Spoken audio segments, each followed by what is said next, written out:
কোরআন অমান্য করা অবধারিত হইল। সেটা হলো কোরআন শরীফের সূরা আহজাবের 40 নম্বর আয়াত। এখানে আল্লাহ আমাদের নবীকে খাতামুন নবিয়্যিন উপাধি দিয়েছেন। আর হাদিস শরীফে রাসূল করিম সাল্লাল্লাহু আলাইহি ওয়াসাল্লাম বলেছেন, আনা খাতামুন নবিয়্যিন লা নবিয়্য বাদি। আমি খাতামুন নবিয়্যিন কথার অর্থ হলো আমার পরে আর কোনো নবী নাই, আমি শেষ নবী। কাদিয়ানীরা মুহাম্মদুর রাসূলুল্লাহকে শেষ নবী মানে না, এর মানে হলো কোরআনের ঘোষণা খাতামুন নবিয়্যিন মানে না। মুহাম্মদুর রাসূলুল্লাহকে শেষ নবী না মানার কারণে কোরআনের আয়াত খাতামুন নবিয়্যিন অমান্য করা জরুরি হইয়া দাঁড়াইল। কাজেই যে কথার দ্বারা, যে কাজের দ্বারা কোরআনের কোনো কথা অমান্য করা পরিষ্কার হয়ে যায়, এমন ভ্রান্ত মতবাদের পরে এই ব্যক্তি আর মুসলমান থাকে না, কাফির হয়ে যায়। কাদিয়ানীরা কোরআনের কোন কথা অমান্য করার কারণে কাফির, খাতামুন নবিয়্যিন অমান্য করার কারণে। বলেন কাদিয়ানীরা কোরআনের কোন কথা অমান্য করে কাফির? খাতামুন নবিয়্যিন অমান্য করে কাফির। এইভাবে যে কোনো মুসলমান হওয়ার দাবিদার এমন কোন ভ্রান্ত মতবাদ পেশ করবে যার দ্বারা কোরআনের কথা অমান্য হয়,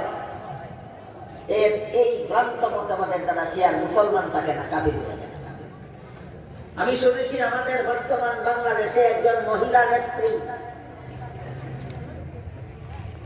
পুরুষকে একের বেশি স্ত্রী গ্রহণ করতে পারবে না এই দাবি করেছেন। একজন মহিলা যেহেতু একের বেশি স্বামী গ্রহণ করার অধিকার রাখে না, তাই একজন পুরুষকেও একের বেশি স্ত্রী রাখার অধিকার দেওয়া হবে না। এই দাবি কোরআনের প্রকাশ্য বিরোধিতা। কোরআনে আল্লাহ বলেন, ফানকিহু মা তাবা লাকুম মিনান নিসাই মাসনা ওয়া সুলাসা ওয়া রুবা। তোমরা প্রয়োজনে এবং শর্ত সাপেক্ষে 2 বিবি রাখতে পারো, 3 বিবি রাখতে পারো, 4 বিবি রাখতে পারো।